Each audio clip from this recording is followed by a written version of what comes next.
Welcome to this session of Her Digital Empire Beauty Business Breakdown. This time, I actually was able to, along with Theresa Marie of Be Slade, make this a table talks. Now, Instagram didn't want to work for us the way that we wanted it to, but it still worked out, and we were able to interview Andrea, Wilkes, and Erika Nation, along with Theresa Marie. So you're going to get to hear from all sorts of careers in the beauty and event industry.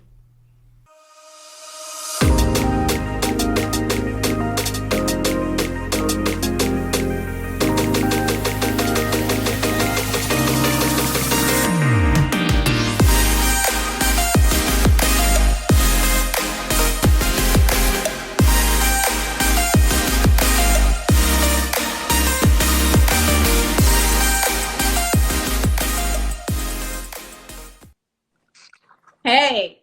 Hey. All right, we're just going with the flow. Yeah, let's go. I saw Okay. Erika on there. She was looking glamorous. So, I know, everybody looks so good. Okay. Yeah. So I'm so excited to have you on here. Let me brag about you for a second so everybody knows who you are. So Andrea is a licensed esthetician, certified and a certified permanent makeup artist and educator as well.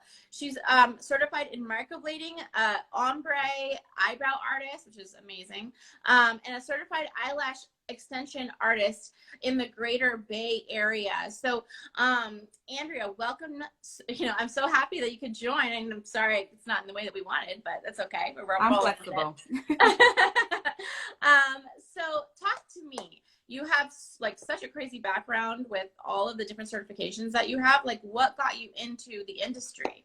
Definitely crazy, original, and unique. So I'm a person that doesn't like to be, kind of like crammed into a box. So I always like to think out of the box, and living in California, you have to pivot a lot. It's pretty expensive. I don't know if you live out in this area, but San Diego. Exactly. So in California, of course, it's the prices in terms of buying and just different things of that sort. It's pretty, expensive to live out here. Absolutely. So, I mean, that's one angle I would, say was one of my reasons why I stepped out of the box. Of course, I worked at Stanford University, and that was my last job that I had before I decided to start to pivot in this direction. And so I just had this idea, about just making extra money and having a hobby, but make money out of the hobby. So, me, I'm like, I always want to know what I can get out of it. So did a little research and, did some background on it and talked to different ones who were in the industry, ladies who were already doing it for a while, who were already successful. So one thing about me is that I like to get research before I do anything. So, of course, when I made the news announcement to some of my friends, even Theresa, she's like, I don't know if she told you, but, we're very, very close. She's basically my sister. Aww. So she had been in the industry, of course, much longer than me. I was more of the tomboy. So, me coming into this was like, what? You serious? You're not playing basketball?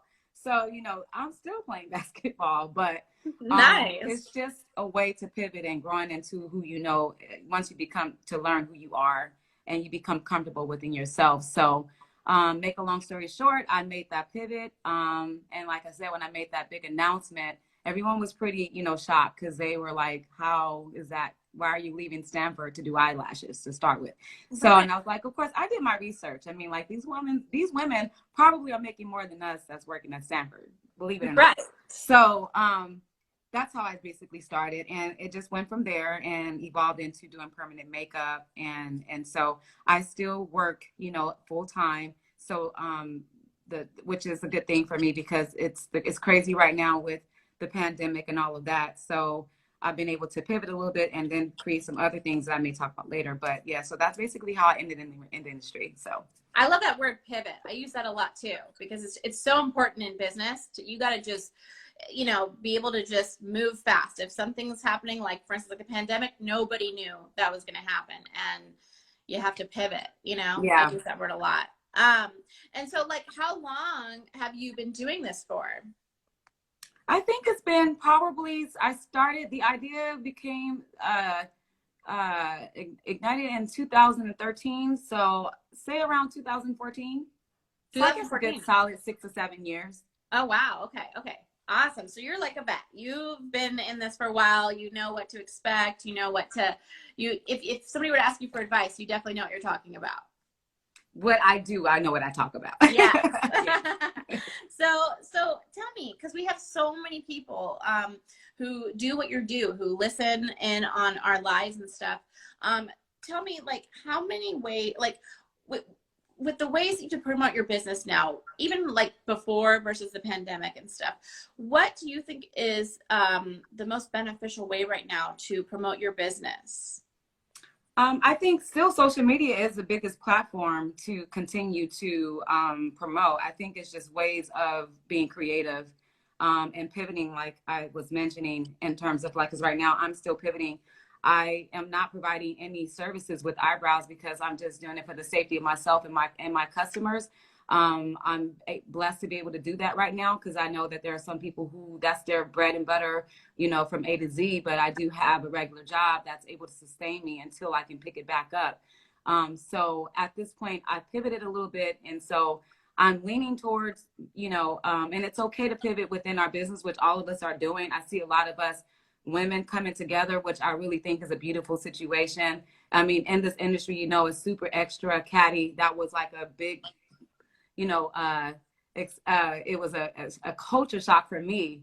I had to, you know, connect with my little sister. Well, she's not little, but she's grown, Theresa, on some things that just kind of was like, why, what's going on? Why are women so blah, blah, blah. So, I mean, like, for the fact that I'm a woman, but the thing is, I was just not used to all of the little catty things, but I would just basically just say, just be flexible and understand what's happening and to not give up and to continue to network. And that's basically what I've been doing, is just looking for creative ways to keep my business going. Even things like just random things on my Instagram page to keep it alive so it won't get too dusty. So I just, you know, just keeping it alive and doing different things. And like I said, I'm pivoting and doing things like training, offering that. I really prefer not to train online because I feel like the quality of the information that I like to give to my clients, I like for them to feel like they're walking away with the information and know what they're about to do. Because especially in permanent makeup, it's hands-on. And so like theory is okay to do online, but I feel like I'd rather have them, you know, in person. So, and so the pivot that the other pivot that I'm doing as far as like making an extension into what I'm doing, I won't take up too much time because I know there's others. No, you're fine. We have, I'm going to be doing the Slay with Dre collections. Some of that, you know, I bounced my ideas off Theresa. And so her and I were talking, and she's just full of ideas. She's always been extremely smart for her. She don't even realize how smart she is. But she's, you know, but she's learned from the best. Yeah, absolutely. No, but I'm learning from her now. I'm so glad she has you. She has like a lot of, you know, a lot of great ideas, and she's always coming up with something. And, you know, I pretty much draw from her and then take some things and make it my own. That is awesome. And for those of you who are just joining in or joining in, you can follow Andrea at Slay with Dre. Just so you know, Slay with Dre. So, you know, so for a lot of anybody who's just getting started, right? It's 2021. They're like, I'm finally going to get my business going. You know I can't probably open right now, depending on where they're at. They can't maybe open shop right now, but they can get ready. What do you recommend for them as like a couple steps they could take to kind of get going and have success like you? I think I would say just have some kind of plan, you know what your target is, know what the demand is, find what the need is basically. And that's what I'm trying to do now. I'm actually recreating my plan because initially it was about, you know, lashes and brows. But, you know, at this point, I don't think really too many people really are comfortable with getting their eyebrows done because we're really, really, really close in front of each other's faces. So I'm actually revamping my plan. And at this point, I've just started, like I said, you know, pivoting and looking into areas where I can continue to keep my little side gig, you know, alive. And a little bit more recession proof in a way, right? Yeah, recession proof, COVID, you know, proof, you know, birth of COVID, you know, and this is what's come about, which is the Slay with Dre collection. So now, okay, you know what, I can't do brows. All right, I'll pivot over here. And that's basically, you know, the nature of how I grew up in my household, you know, just being a creative way to survive. Okay, Yes. you know, the TV isn't working. I'm sorry. Okay, let's go find the hanger and let's make this thing work. It's okay. You know, we all are in the same boat, and it's okay. So for me, like I said, like I'm pivoting right now to just keep it alive. And that's just collections. I'm just gonna be grabbing little different things from AliExpress, Alibaba that I feel Yeah. like is, you know, quality stuff that's sellable. Yeah. You're not retracting, you're expanding. Yeah, I like that. You know, it's Mhm. not about hiding and shutting down and getting a side gig to make the ends meet. It's about expanding your business so that you can take on, you know, more any type of issues like this that happen, so that you're more, again, like, not recession proof, it's not a recession, but, you know, COVID proof or whatever. That's what I can tell. I think you're doing right. Yeah, that's pretty much what I'm doing. Exactly. That's Yeah. great. Actually, it might end up being a blessing in disguise, you We'll know? see. Hey. Mhm. So, you know, and then so adjusting. So with COVID, did you already kind of have like reserves to kind of live off of and so your business could survive? Or how have you tried to like adjust with everything? Well, with the business that I do, I mean, it doesn't really require a lot of capital. So I Sure. don't really have to like spend a lot of money on products, Got you it. know, and there's places where we all know where we get the little products from where it's like, you know, a certain price and we can Right. triple the price.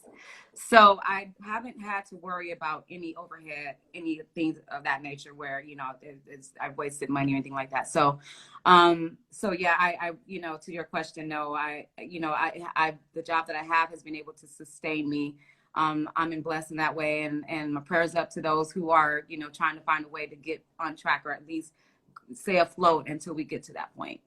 Yes. Okay. So if you're listening in, you want to be like Andrea and focus on expanding versus, you know, being afraid and, you know, depressed over I know so many people are depressed right now and Mm-hmm. stressed out. It's like, even down here in San Diego, it's like even the kids and stuff, everybody is just, you know, down from everything. And so, Well, yeah, even with the students I work with at school, I mean, because I'm a counselor at the university, yeah, this side of it just gives me a great outlet to just breathe. You know, I exactly. need something like that. You know, I'm a very artsy person, so I like I said, I don't like being put in a box anywhere. But you know, with this opportunity allows me to be a little bit more free and creative, and it's therapy. But it is true that this whole pandemic has created a lot of anxiety and a lot of people, and people are trying to find ways to cope. And so I guess from my advice with that is just find a way that you can cope, whatever that could be, whatever your happy place is. Exactly. Exactly. Be a survivor. Okay, perfect. Well, thank you so much Thank you. for coming on here and being so flexible because, like, I don't know what's going on Instagram right now. Oh, no, it's not. You know, it's about flexibility anyway. The pandemic has created this, and I'm sure people are patient with the situation because this is all new to all of us. Absolutely. Thank you so much. And I'll be asking you back on for something else Yeah, as I'm well gonna watch. too. I So can't wait. I can't wait to watch Erika and Theresa. I can't wait to hear them. yes. Okay, perfect. Well, thank Yeah. you so All much. right. Thank you. Um, And for those of you who are just joining us, make sure to check out the recording. I just spoke with Andrea, who is, I mean, amazing. Just, you know, so many certifications, so much education. And the fact that she is still rocking it, even though the pandemic has got her businesses shut down, is absolutely crazy. Hey, so we're doing it the way we're doing it. It works. It works. Yes, Whatever yes. works, So, and the people still get the information, and we're able to still share. it's So working out. I think what we whatever might way do, it works. if Instagram's still playing around, I'll do this on Facebook next time. Because Facebook, you can definitely do us all at once where we're all chatting. But okay, so really quickly, everybody, I just wanted to let you know, Theresa has actually been on here before. So if you want to know her whole story, I want you to check out our last live that we did together, or my podcast on Her Digital Empire with Theresa, where she went deep into just her background and everything and all the stuff that she has to offer us. She's actually a licensed esthetician. She's the CEO of B Slade. And she's actually becoming really part of the team now here at Boston Digital Lab. She's one of our admins. She's a host and an expert to our followers to really get them to where they need to go. So, you know, she's like just a crazy powerhouse here. So she's actually helping me host here. These are her guests. So I just wanted to thank you for your amazing guests today. and for everybody else too, because you obviously have a lot of value to share as well, I wanted to ask you these things as well. So again, even though we've gone through this before, what got you into the industry of just being an esthetician and even products? Well, cosmetology. So I am a licensed cosmetologist, as I said before, for those who have watched before. I've been in the industry for about 15 years, so a long time. Very passionate about what I do. I have now transitioned to doing non-surgical hair replacements, and I am actually working on, or I've already launched a product line of 6 products, and I'm working on launching some more products. So for those of you who follow me, stay tuned. For those of you who don't know our website where you can shop, order products, you can order our apparel here that I am wearing today, which is I need that. I so yeah, that's basically it. And now I'm just trying to work on my next few moves, working on some relocation and working on expanding and becoming more familiar and learning more about Boss Babe Digital Lab, because I am joining them. As Erika said before, I'm new to being a part of their team, and I'm excited for what we have to come. I do have a lot of ideas, and I'm definitely going to share them, so that we can definitely grow and be able to help other individuals. And I'm also working on my B-Works business solutions, which is for my business consulting. So that's going to hopefully develop into some more coaching and hopefully become more of a coach with Boss Babe and as well as with B Slade. Yes. So, and tell everybody, how long have you been in the business as well? As far as my online store, it's been about a year. For my online store, a year and about maybe 4 or 5 months. But with COVID and everything, it kind of slowed things down. So just picking back up. Everything is picking back up for sure. The poor beauty industry. I know. Having to shift, it's like what Andrea was saying. It's pivoting. It's learning how to pivot. Absolutely. Absolutely. With so many ways. So right now, again, like I had asked Andrea, so with the COVID and everything that's going on, what are you currently doing to promote your businesses and your products? As far as my business goes, like I do still work. Like I've said before, I do still have a job that I'm able to go to every day. I'm not able to see clients, although I would love to. So I still have, that still keeps me going. And then that still helps me to keep pushing my business. It's about just, staying active. Like Andrea said, it's about staying active on Instagram and Facebook, like still letting people know that, hey, my brand is still around. I haven't went anywhere. And just continue to grow from there. And then just stay active in the network, whatever industry that you're in, just stay active. If people are offering classes online, just take those classes and just keep your mind fresh. Yes. Education is a great thing to be doing right now, Right. Yeah. These lives are important because I feel like not a lot of people come together to actually tell their stories or, give advice or give information. A lot of people withhold things for their self because that's just, some people are selfish. Let's just be real. Especially in the beauty industry. Like I see these vendor lists and stuff, and it's like, if I was a vendor, I wouldn't want to be on a list. I would want to be out there, right? Right. Like, Absolutely. I want people to know who I am. I want my brand to be exposed, and so that it can be seen, because if it stays behind closed doors, then it's not revealed to, the public eye. So exactly. I just feel like if you don't continue to put yourself out there and you just kind of, hold it in, it's never going to get anywhere. Exactly. I 100% agree. I'm actually like against the whole vendor listing because it's like, why are you hiding this stuff? Yeah. Everybody has got their own thing, and it doesn't hurt to research your own things, like vendor listing, like they kind of do the same thing you could do for yourself, to be honest. But if you need guidance, if you're someone who just doesn't have the time, or you don't have time to sit down and really figure it out, or you're not as creative as someone else may be, and that's okay. You can pay somebody to help you if that's the route that you need to take. a lot of times some people don't have ideas, or they don't know where to start, or they don't know how to go forward, or, you know, do what they need to do to get to where they want to go. So they have to, you know, they struggle. Yes. And instead of saying, okay, let me ask this person, or let me ask, you know, this person, or, you know, oh, I see this, let me try this. So just don't be afraid Yeah. to try things, guys. Yeah, yeah. And investing, you know, even if you think, oh, it's losing money or whatever, it's all investment, you know, you're gonna get somewhere from that. I can't tell you how many things that I used to think like I regret have like, even I was in MLM for a long time and I regretted it for such a long time because of just bad experiences from it. But now I'm like an excellent, you know, closer, salesperson. The things that I like gained from it, you know, I'm able to use now in my life. And so everything you can find a way to flip it and use it for your, you know, yourself. I agree. You know, so for somebody just getting started, you know, what advice could you give them right now, currently? Just stay focused. Like I said, don't procrastinate. I've said it before, don't procrastinate, because the longer you wait, the longer it's going to take you to get started, and then you may not have any motivation, or it's going to take you a little longer to, you know, get your train rolling again. So just stay focused, stay motivated, don't procrastinate, and just, you know, just do it. Like Nike, just do it. Yes, just You do know. it. No, I totally agree. That's yeah. So you were talking, you know, to go back on vendors list, because this is why I wish all four of us was on right now, because I actually have a question now for Andrea too.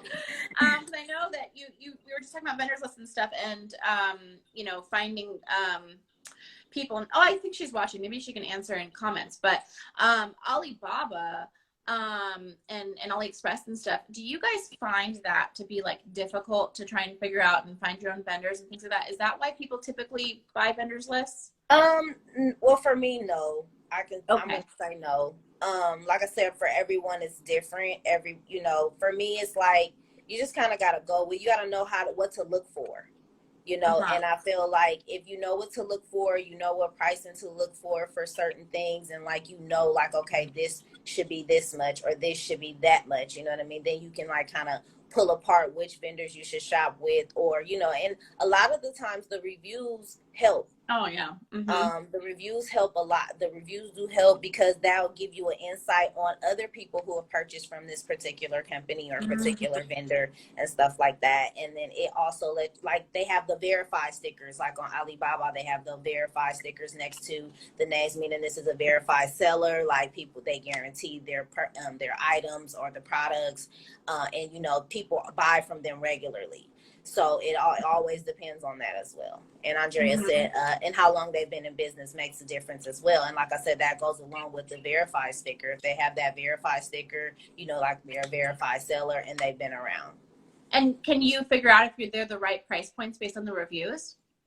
And yeah, sometimes people say, you know, they'll say, oh, it was too expensive, or the cost was okay. You know, it's like kind of with anything you go to buy, you know what I mean? If you go to buy some shoes or something and you like, oh, let me go on this website and see the reviews on, you know, the quality of the shoe, or the quality of the clothing, or, you know, if you're going to buy something on Amazon, something electronic maybe even, and you're like, you know, let me just check the reviews to see what other people have to say before I purchase it, you know. So I think we all kind of shop reviews a lot, even when we're just shopping for regular items. I do. I know I do. I do. I go on Amazon and I'll just be looking at the reviews the whole time.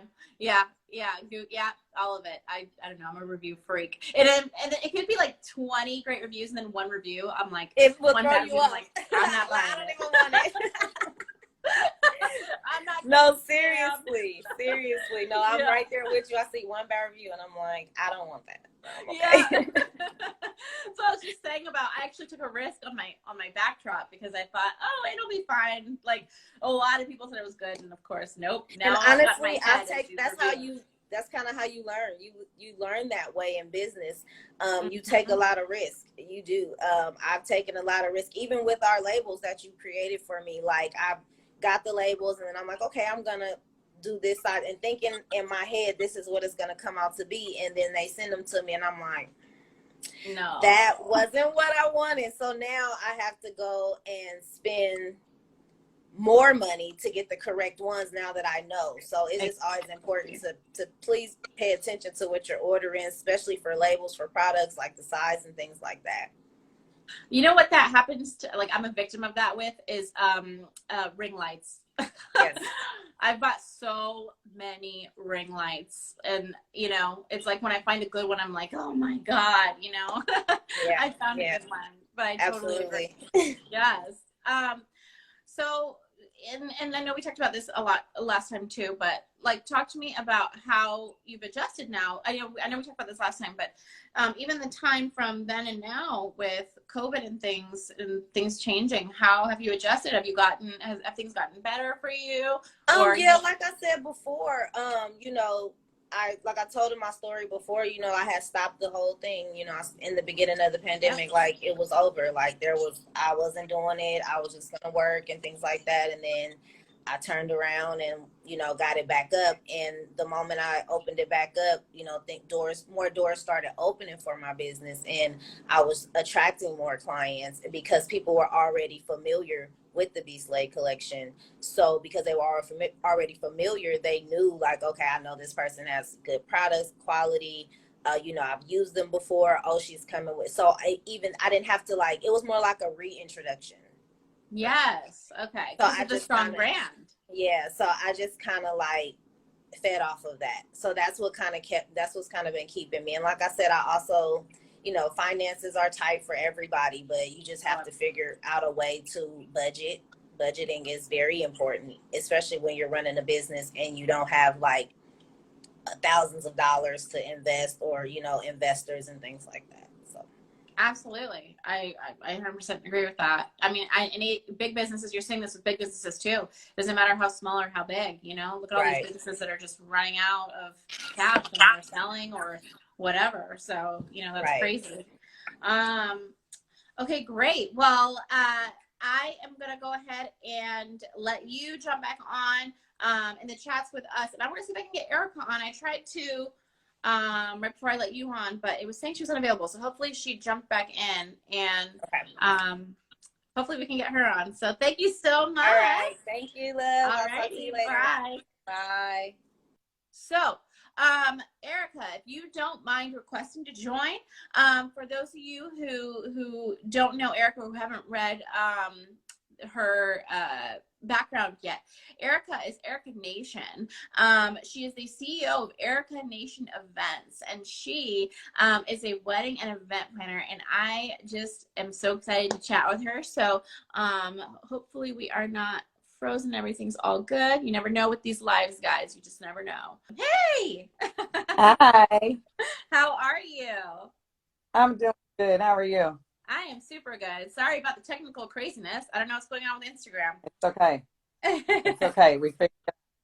Yes. So really quickly before we get started, I'll introduce you. So guys, Erika Nation, she's the CEO of Erika Nation Events. She's an event planner and a wedding planner. This is so huge. I'm so excited to talk to you today because your industry got hit, right? With COVID? Right. So talk to me. So before we get started in like the details of all that, so what got you into this industry originally? I worked for a nonprofit for a men's recovery home and a homeless shelter for a while. Mm-hmm. And as you know, with nonprofits, after a while, when the money starts getting funny, all the jobs go. And so they basically came in one day and told us, we're laying everybody off. And because I had been raising money for this nonprofit for so many years, I kind of had my foot in the field with learning how to make quick money and build money for businesses and corporations to help their doors stay open. So once they laid us off, I pretty much just said, either A, I'm going to go back and work a 9-to-5, which I'm not cut for that. That's just not in me. My personality doesn't allow me to stay behind the desk. So I said, either I'm going to do that, or I'm going to go out here. I'm going to try this wedding and event planning thing and see what happens. And so that's what I did. That's awesome. Wow. Yeah. That's brave. Yeah. It is. It was scary. It was definitely scary. But when your passion is behind something that you love, it's worth the risk. So it was worth the risk for me. Totally. it's funny, you know, I love pointing out, by the way, for a second, like, it's so easy to hear somebody like you say, oh, so, you know, I had this horrible thing happen to me, and then I got over it and I got past it and I succeeded. And I just want, like, everybody who's listening to recognize, like, it took a lot for this to happen. I don't even heard the whole story. And this sounds like this took a lot of bravery and a lot of stuff to happen. And so it's not just something that you can just do. And it does take a lot of you to be able to do something like this, you know? Absolutely. It was not easy. When you for yourself, you're doing everything for yourself. So Right. if you're not up, you're not committed, if you're not grinding, if you're not hustling, if you're not doing all the things you have to do, you will not succeed. And there are dry moments in wedding and event planning. Like, you have your high moments where the seasons are really good and the money is really good and the clients are coming in, but you have your low moments where it's dry and you may not have an event. So you have to be able to weather the storm and ride the wave through this process. And being smart with your money, I'm sure, is very important, right?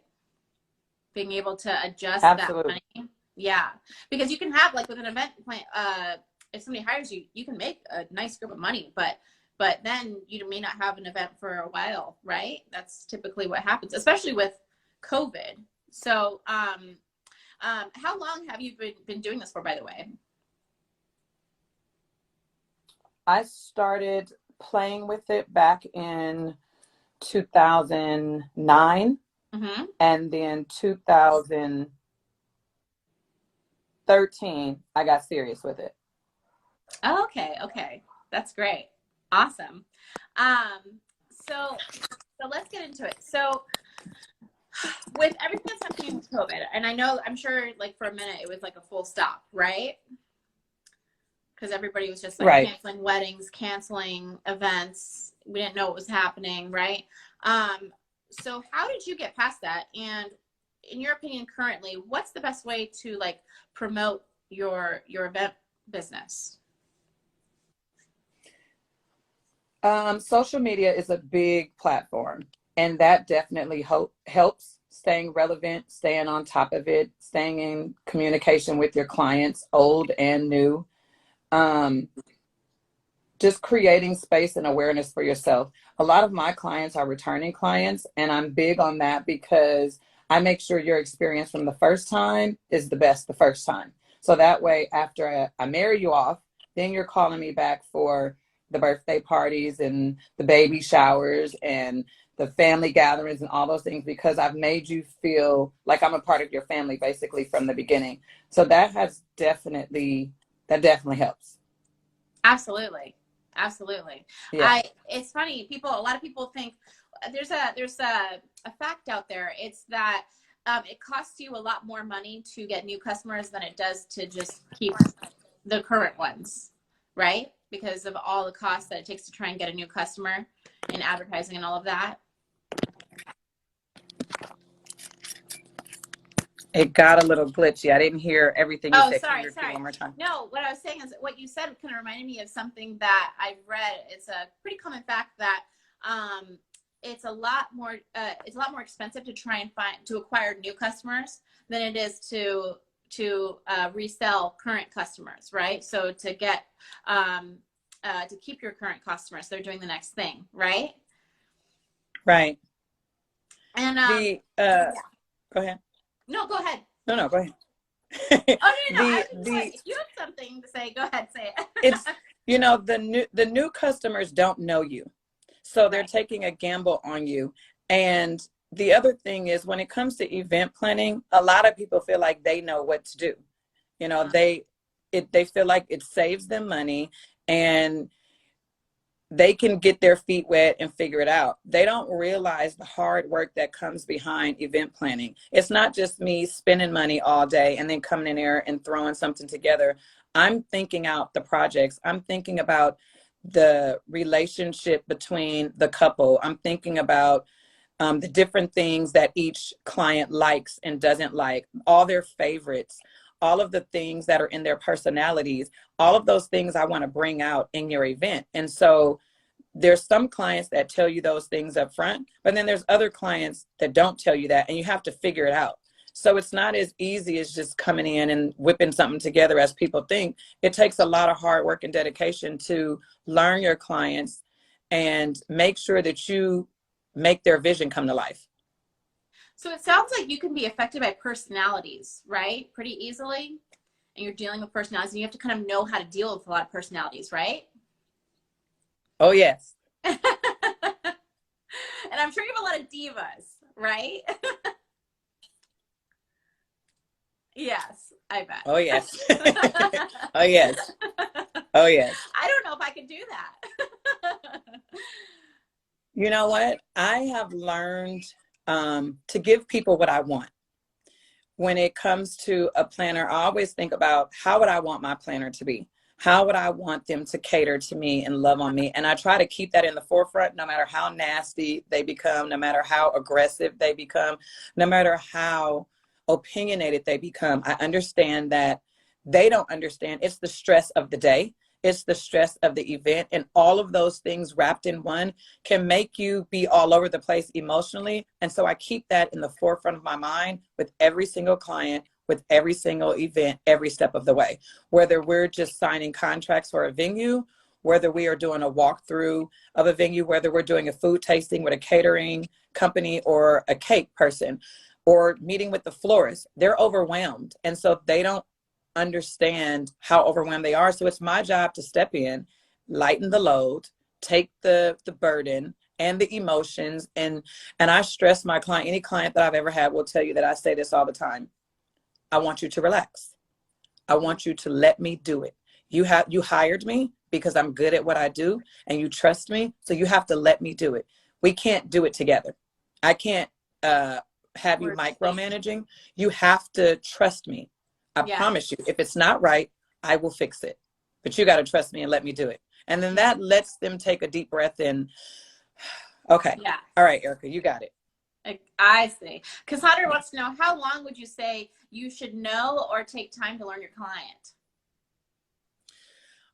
Now that varies, because I get some weddings where they literally call me a year or two out. And then I get some where, especially with events or last minute brides, where I've had 2 weeks, if that.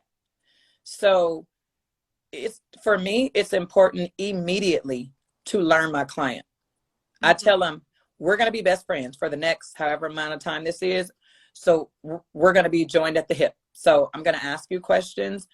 I need you to just give up information. I need us to be BFFs all up until I get you in the car off to your honeymoon, or until the event is done and I picked up the last trash bag. We're going to be best friends. And so I would say immediately when you get your client, whether it's a wedding or event, whatever it is, learn them. Okay. And for that, that's interesting. As for like events and stuff. So it sounds like in graphic design, we try and push, don't deal with toxic clients, try not, it's your happiness. But it sounds like for you, it's like, as an event planner, I mean, you got to have tough skin, and you have to know how to handle the toxicity, right? Versus just saying no, because it's a normal thing, right? Absolutely. I get I've had some mentors over the years who have said that don't get close to the customers. They are customers, and leave it at that. I find that very hard. I don't see how you can give someone, just in this field, I don't know about other fields, but in this field, I don't see how you can serve someone, because as your wedding and event planner, I'm serving you. I'm giving to you. How can I do that if I'm not personable with you? And again, there were some that say, listen, don't become, I don't become close with them to where I'm friends with them and then I'm hanging out with them. There are some who do become like family, because you're spending a lot of time with some of these people, especially people who are hands-on for their events. They're a part of everything. So I did get that, but I want to see it completed from start to finish. I'm not the event planner where I'm going to come and set up your event and then I leave. I'm there from the time the sun rises until, like I said, I get the event done, and then we all take a deep breath and we go. I don't want to leave you by yourself. I feel like you've built this relationship with me over this time, and I've been the person who has been your go-to all this time. And then on the day of your major event, I send one of my staff people in, or I'm just not there. I feel like if they're looking for something or they have questions, I want them to feel comfortable with knowing Erika's over there. Just go tell Erika, she'll take care of it. Or go get Erika, she knows what to do. I want them to feel comfortable with that. Oh, that's great. That makes me want it for like everything now. So talk to me. So for obviously a wedding is probably like primo pricing, right? If somebody said to you, oh, hey, you know, my kid's birthday party, I want it to look amazing. Is that a different pricing for you, or are you putting your all into it so it's like around the same? It got a little glitchy. I heard you say something about for the kid's birthday. Oh, yes. So like if I know a wedding is different than like a birthday, kid's birthday or something. Is that a whole different package for you, or do you pretty straightforward with your packages and it doesn't matter the event? So the packages kind of run different. With the event planning, I'm more of an hourly with a minimum. So I would say my fee is this amount with a 5-hour or a 6-hour minimum. And the truth is, you get good deals with me because I'm not charging for every little moment that I'm investing in your event. I'm charging for the overall when it comes to that. Weddings are a little different. I do them on a percentage. So in the wedding industry, you can basically charge, when it comes to percentage, anywhere between 15 and 22% of the total overall budget. So what I do is I do a couple things to keep my clients happy. One, I charge the percentage if it's a full wedding planning, because I have other packages, but my month of or my day of package is standard. That's probably the only package that I have that doesn't fluctuate. This is what it is, and this is what it has to be, because it has to make sense for me too. I see. Okay, that makes a lot of sense. Okay. So like for somebody just getting started, you know, let's say they're trying to figure out their pricing and their setup and everything, like, is there kind of any advice that you could give them for something like that?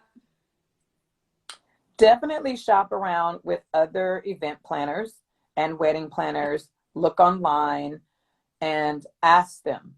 They will tell you. When I first started, I was trying to figure this out when it came to my pricing and how I wanted to go about everything. I literally pulled up the yellow pages. I was living in Dublin, so I pulled up the Dublin yellow pages, and I said, I'm going to call every single wedding and event planner in here and see who talks to me for a minute so they can give me some advice on how to do this pricing. I literally went through 72 event planners. I just crossed them off. Wow. Most of them didn't want to talk, didn't have the time or the day, were not interested. There was one gentleman out of all 72 of them who said, are you just starting? I said, yeah, I don't want you to give me your secrets. I just want you to tell me, this is what I was planning. Is this the right path? Is this pricing right? Are these packages right? Does this make sense? He said, I got a couple clients coming. If you can get to my office in the next 20 minutes, I will carve out 2 hours for you. Is that enough time for you? I was like, whoa, yeah. So I literally did. I went and I sat with him. Yeah. And I sat with him and I said, does this pricing make sense? He gave me all of his secrets. He was like, he was like, I'm amazed that you were even going to taking these steps. He said, that means you have a passion for what you want to do. So that's why I wanted to give you all my secrets. So he said, do this, do that, tweak this, tweak that, move this, switch this, combine this. And so that's kind of how I got my packaging together. So my advice would be, reach out. Even if you get people who don't want to help you, keep reaching. Because there will be that one wedding and event planner, and it could be me because somebody blessed me and poured into me, that will take the time to help you develop what you need. So find that one person or find those group of people and bounce the ideas off of them. Look online at people's listings and see what they say. Google, what is the best percentages for wedding planners and event planners? What is the best pricing? Look at people's packages online. see if there's things that you like. If you like it, create one for your own that makes sense the same way. Just don't take people's things, but you can use the different things to get what you need to create the packages that fit you. Let me ask you, have you offered consulting to other event planners? I had not. I hadn't offered it as far as charging people for it. If you call me and you ask me, I'm gonna tell you. That's just how I am. I've had my mentors tell me I need to stop that, and I do need to create a package for it. But I'm like, with the way things are right now in the world, sometimes that's a lot. You know, that's yeah. If I just need to ask you a question, let me just ask the question. So that's how I feel. If you call me and you ask me, I'm gonna give it to you. And if you're calling me every day and it becomes like you really want me to mentor you, then yeah, I probably would put something together. But ask the question. It's fine. Yeah. Yes, So yeah. I have been considering the consulting just because somebody gave me all the good information and I want to give it to other people. Yeah, no kid. I mean, yeah, you know, and you're just so knowledgeable. I feel, and a good teacher. It's like you're just dropping nugget after nugget after nugget. I feel like I don't even do it, and I'm like, I'll buy the course. See what I can get out of it. Yeah. So now going back to when I was talking about with really the most interesting question of all this, you know, how did you adjust with COVID and everything, and how did you kind of, in Andrea's word, how did you pivot? COVID has definitely been hard. That is the truth. Both of the businesses that I'm in, I do the wedding and event planning, which is mine, and then I manage a sports bar, which is my brother's. And both of those got hit because one, that means managing the bar, now I can't bartend at all. Yes. Or I can't book bartending events. And in the event planning, nobody wants a wedding right now, or they want weddings, but they can't do them, and everything is virtual and it's just not the same. So they definitely both were affected. Definitely. What I've had to do was take the time to recreate me and recreate the wheel and recreate my dreams and my visions for the wedding and event planning business and the field and the lane that I want to walk in. I've had to be creative. I've taken time, instead of just rushing out and doing what's popular right now that everybody's doing as far as like the virtual events. I did a couple of them, but I'm a people person. I don't want to not be with you. You know what I mean? I don't want to not really take care of your event. So I will do it if that's what we have to do. If that's where the time takes us to virtual and drive-bys and all those kind of events, I will do it. But I've tried to look at those things and try to pull different things out of those and see how I can create something different. So that's what I'm doing. I'm just back here trying to reinvent the wheel right now. Yeah. Okay. Got it. Yeah. I mean, you're not the only one, everybody, you know, it's just crazy. And it's amazing to hear, you know, people like you, people like Andrea, people like Theresa, who, even me, we've all gotten hit by this thing, and it's just like, we're still standing. You know, you could have never told me this was going to happen a year ago, and here we all are, you know? Yeah. We've got really to adjust to it. Where can people find you so they can follow you too as well? My business page is Erika Nation Events, and that is on Facebook and on Instagram and on Twitter. The website is erikanationevents.com, and that's where you can find me. Perfect. I loved having you on here. I'm gonna need to get you on here for like a full hour, like have you drop all the secrets. Thanks for having me on. Absolutely, and thank you for being so, like, you know, easy with the weird Instagram problems. No problem. We work through them. This in the event planning field, you always get last minute things that will switch up the whole agenda. You've got to be able to think fast on your toes and figure it out and recreate something else. So we have patience. Exactly. Okay, perfect. Well, I'm going to let you go, and thank you so much again. And we'll be in touch too for some more stuff. So. All right. Thank you so much for having me. I really appreciate it. Of course. Okay. Bye-bye. Okay, everybody, that was Erika Nation. We spoke with Erika Nation. We spoke with Theresa Marie. We spoke with Andrea. I am so excited that we were able to work this out so that you could get all these awesome nuggets from these ladies. They had so much to give. And honestly, in my opinion, if I, even me where I'm at right now, I still learn stuff from these women. And it's just phenomenal how they're just giving and willing to support you guys. So again, if you're just dropping in, make sure to check this recording on Instagram. It'll be on Boss Babe Digital Lab. And if you did if you want to learn from any of these girls and you want to learn more, let me know in my DMs, and that way I'll note that I need to set something up sooner than later with these ladies. But yes, thank you so much for all of you attending and being cool with us, having to switch our lives a few times and everything. We were able to work this out. I think next time we'll actually be able to do this all live on Facebook. So I'll let you guys all know about Facebook and our Facebook group. Me and Theresa also, we run this Facebook group as well. I will post that as well in our comments. But other than that, all of you guys have a super great night, and I will talk to you on our next Table Talks.